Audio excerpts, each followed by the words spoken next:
when I was a kid, and it was the Depression, and my parents had just come from Sicily, and my dad, when I was 8, made me deliver shoes, and it was raining, and my mother said, like an anxious mother, he'll get pneumonia. And my dad said, I'll just put another layer of newspaper around his legs. And he said to me, son, life's fucking hard. Get out there, I need you. So him needing me was more important than my anxiety. Yeah. So I learned from very early, no matter how scared I was, I was taught to go. Yeah. Because my dad needed me. Yeah. Now, oh, you poor little thing, I'll go and get you some Valium. Yeah. So mental wellness is helping people be anxious, helping people be lonely, helping people be sad. Today is undoing the damage. In the beginning was the word, and the word was freedom, independence, self-reliance. I need no one and no thing. Undoing the damage, and the damage has two, depending on the drug you use, but the reward circuit has been damaged. Our way of learning has been damaged. The receptor of the drug you use has been made sensitive.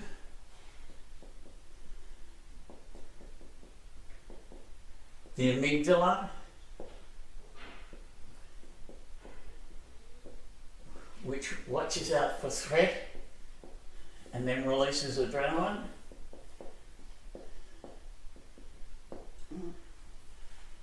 And I think the worst of all, well, I know a lot more about heroin than I do about ice, but in the years I spent with heroin is so much more powerful than our natural endorphins.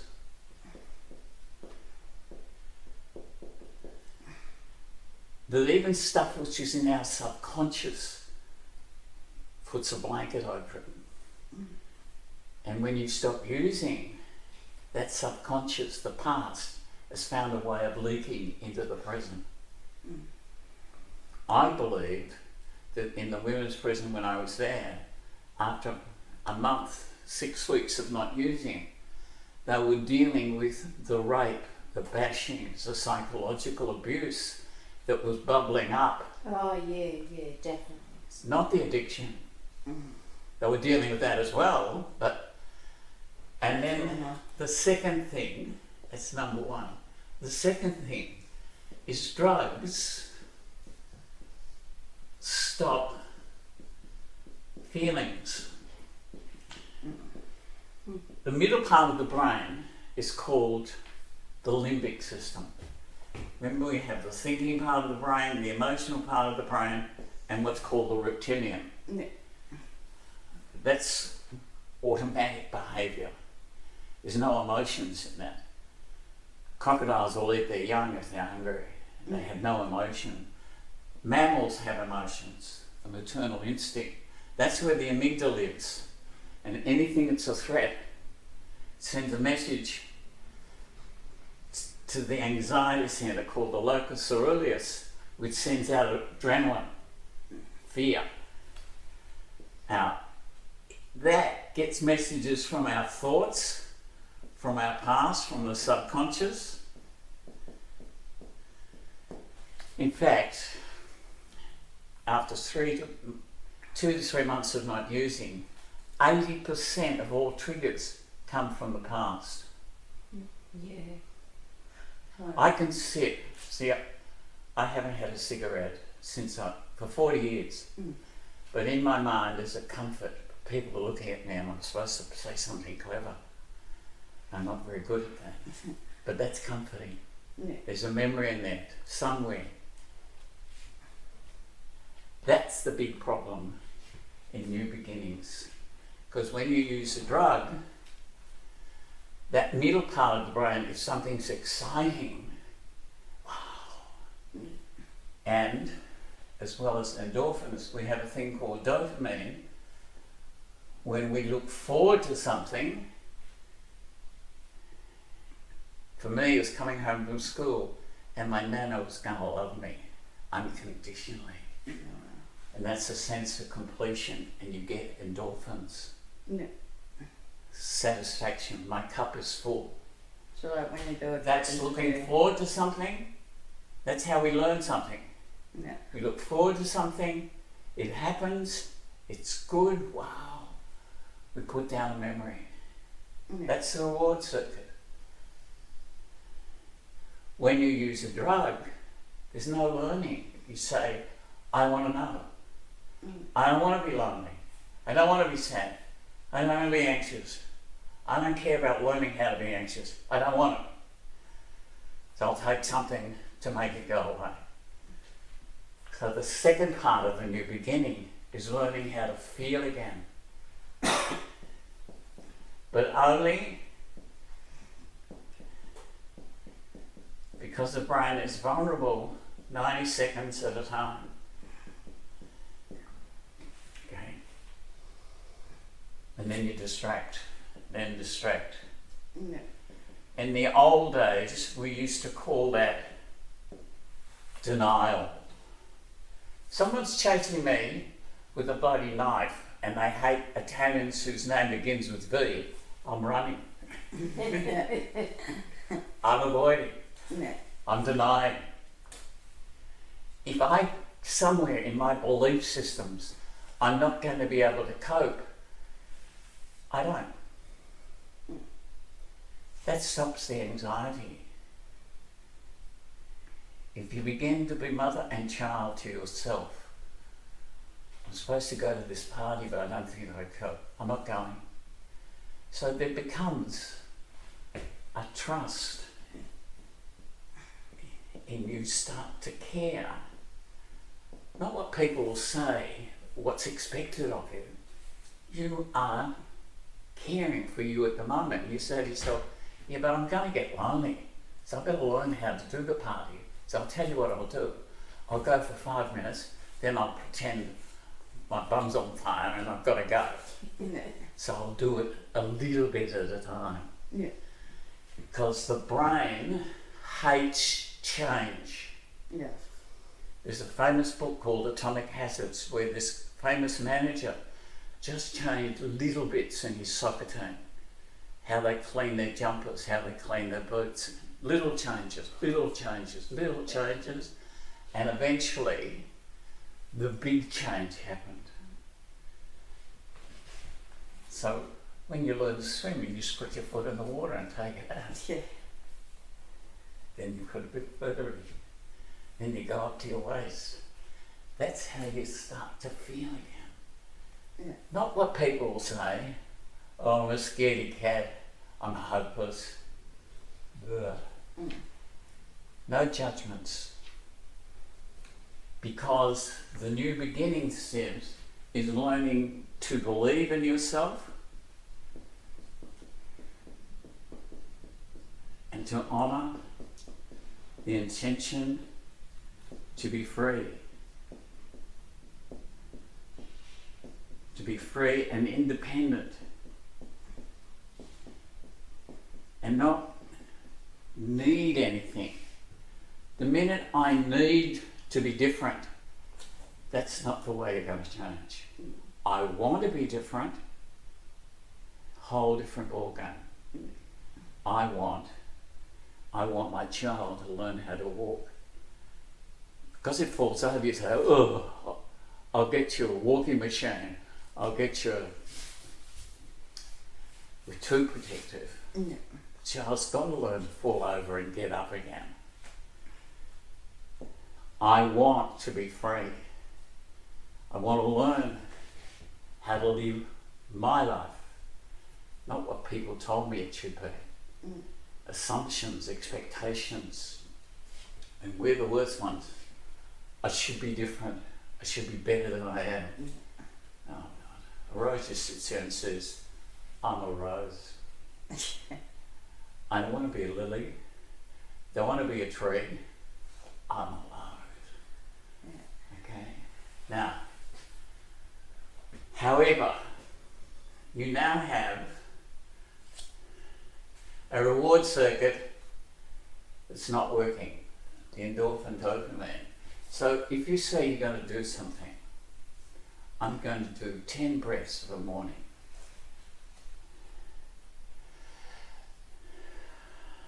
It feels good. Yeah. Dopamine. And you did it. You said you're going to do it and you do it. You get a drop of endorphins. It's the completion of a desire. I want. Is it going anywhere? That's your stupid brain says, are we there yet? That's not the right question. Did I honour my intention? Yes. Is it making a difference? That's not the point. The point is the honour, because I'm coming from here, not here. Okay? Because remember, we have 100 billion nerve cells. There's a receptor. Now, the receptor, when you use a lot of drugs, develops a thing called tolerance, which is part of the withdrawal syndrome. Because you've changed that receptor, when you don't use a drug from outside your body, our normal drugs can't cope with that. That's called hanging out. Okay. But after that, after not using for a month, the tolerance factor goes. It just becomes a memory, a shadow.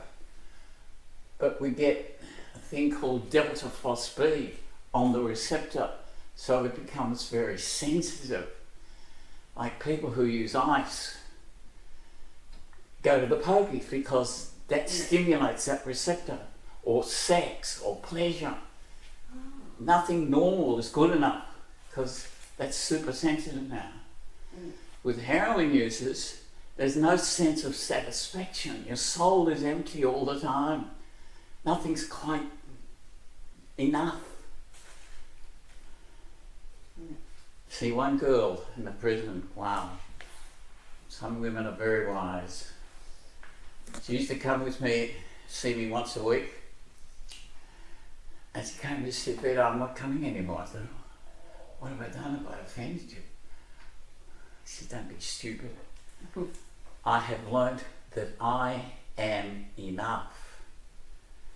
Not good enough, not strong enough, not clever, just enough. Okay? You've all you've got. Honour it. Now, this is sensitive. How long does that sensitivity stay? We don't know. How long is the amygdala going to stay? I don't know.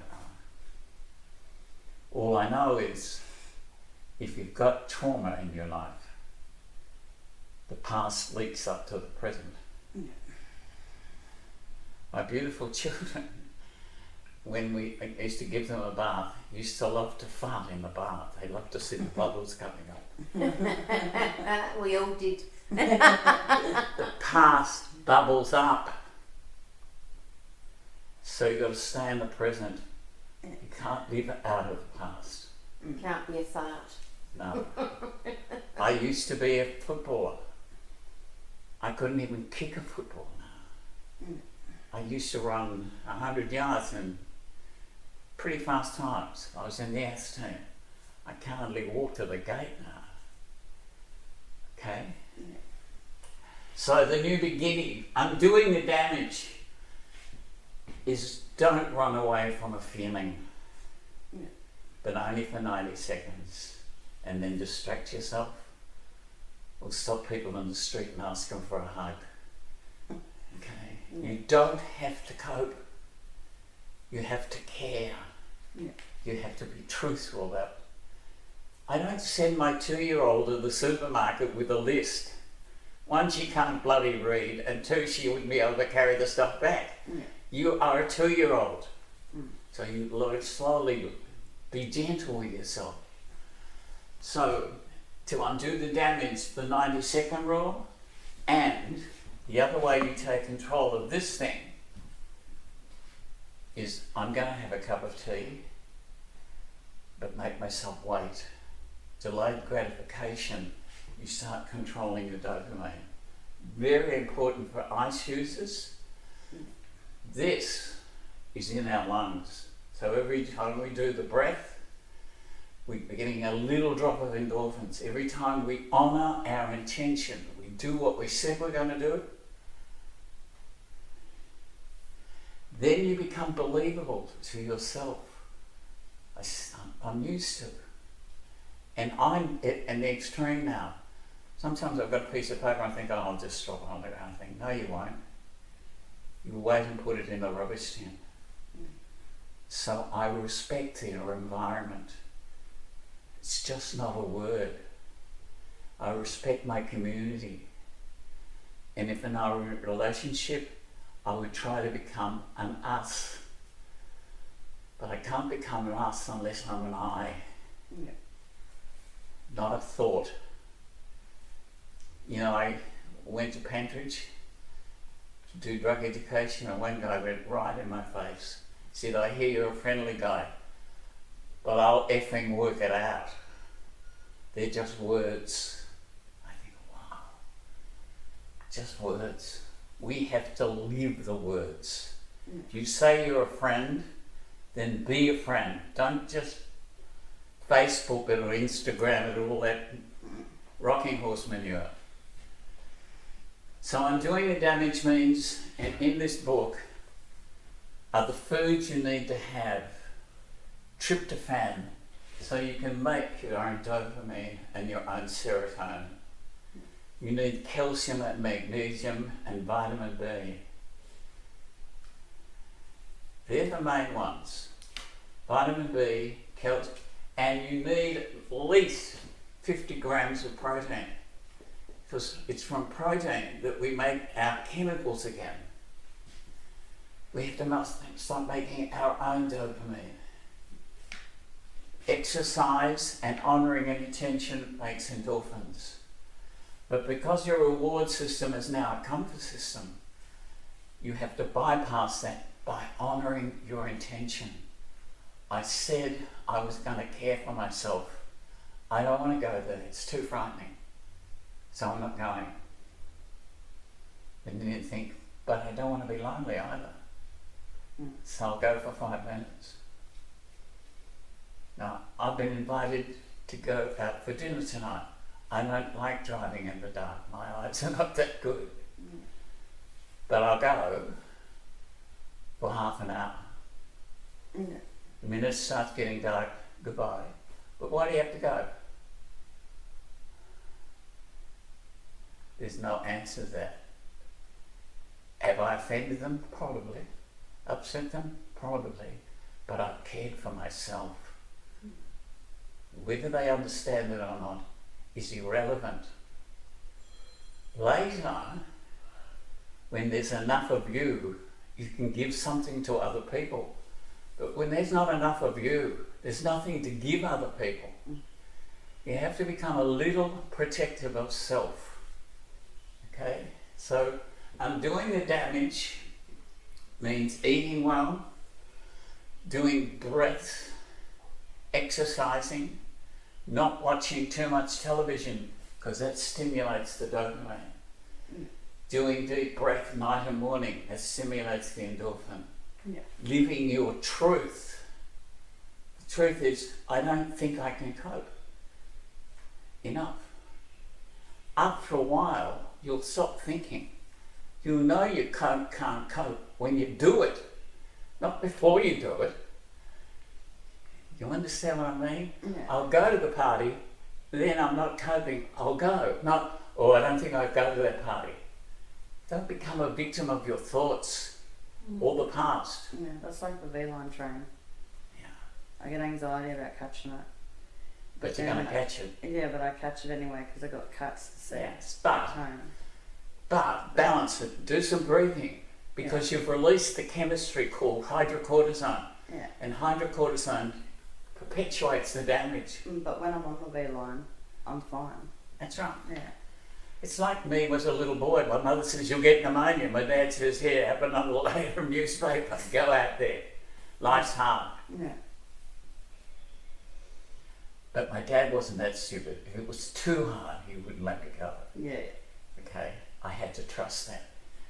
The worst part of all of this, when you've been damaged for whatever reason, disillusioned, really damaged, the ability to trust yourself or anyone else goes out the window. Mm-hmm.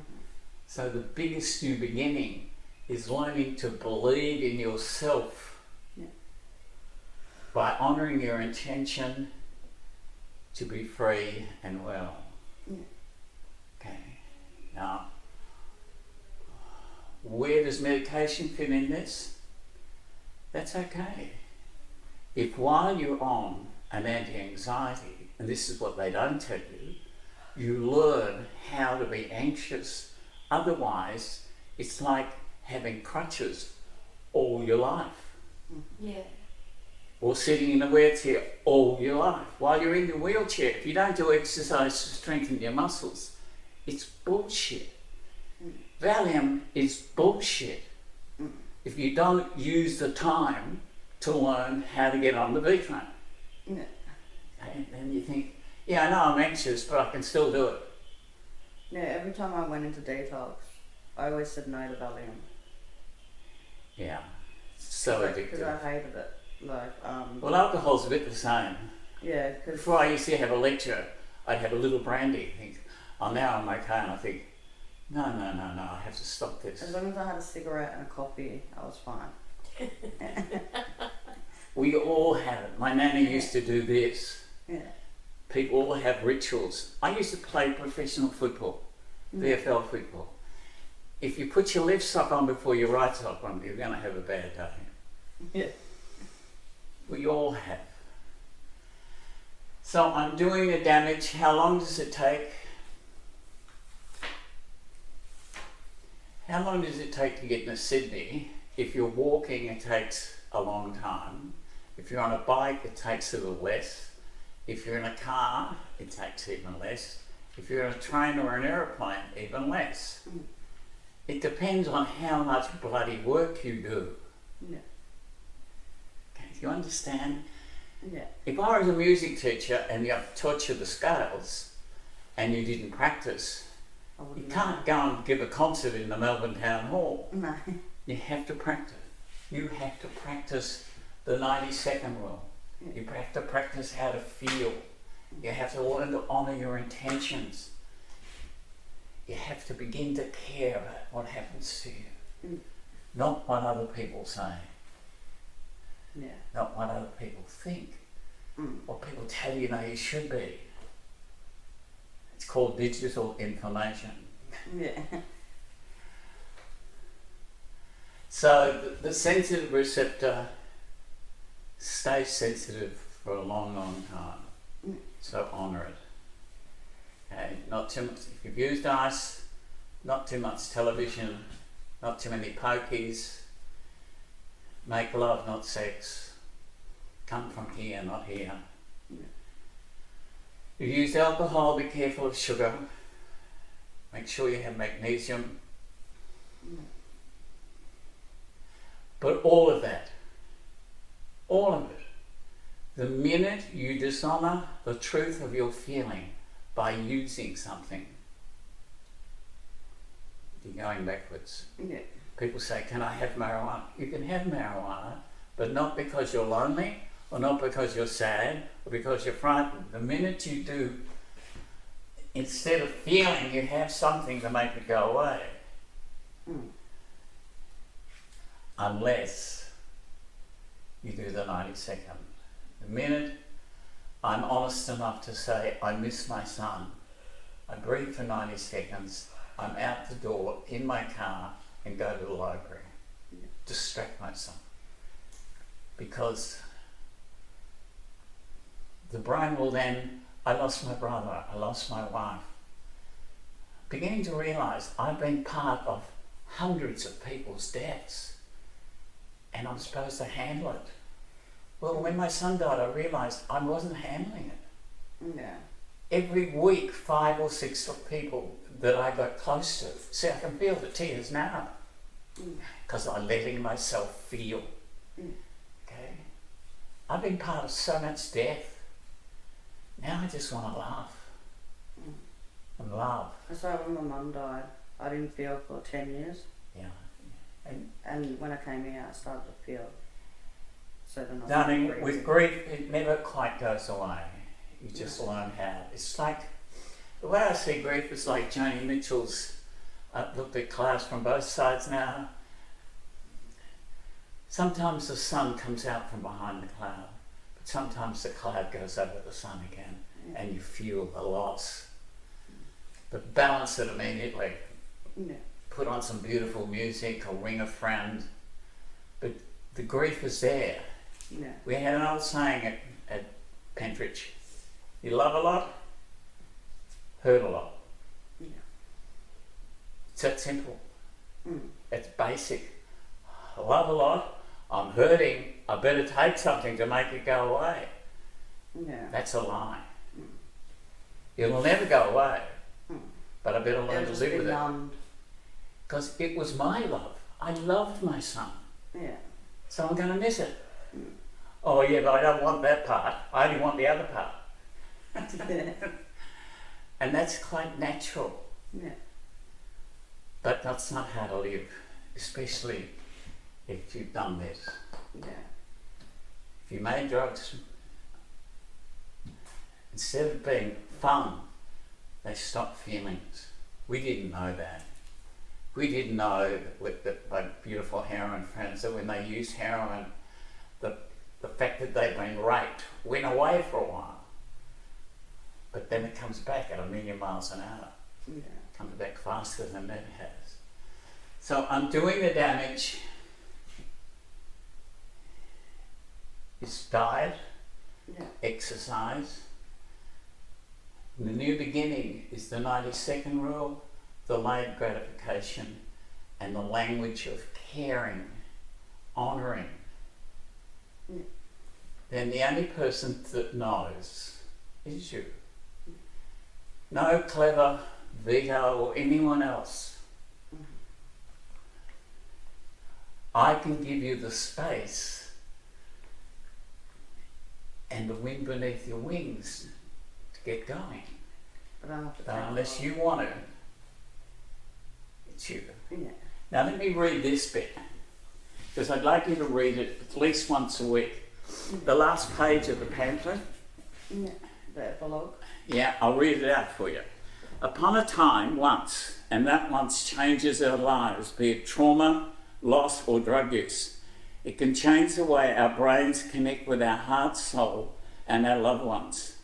It has left us with a vulnerable brain, and it is by honouring the intention to change and to begin to live in the truth of the moment that change begins. With the limited skills we have, we become believable to our intention.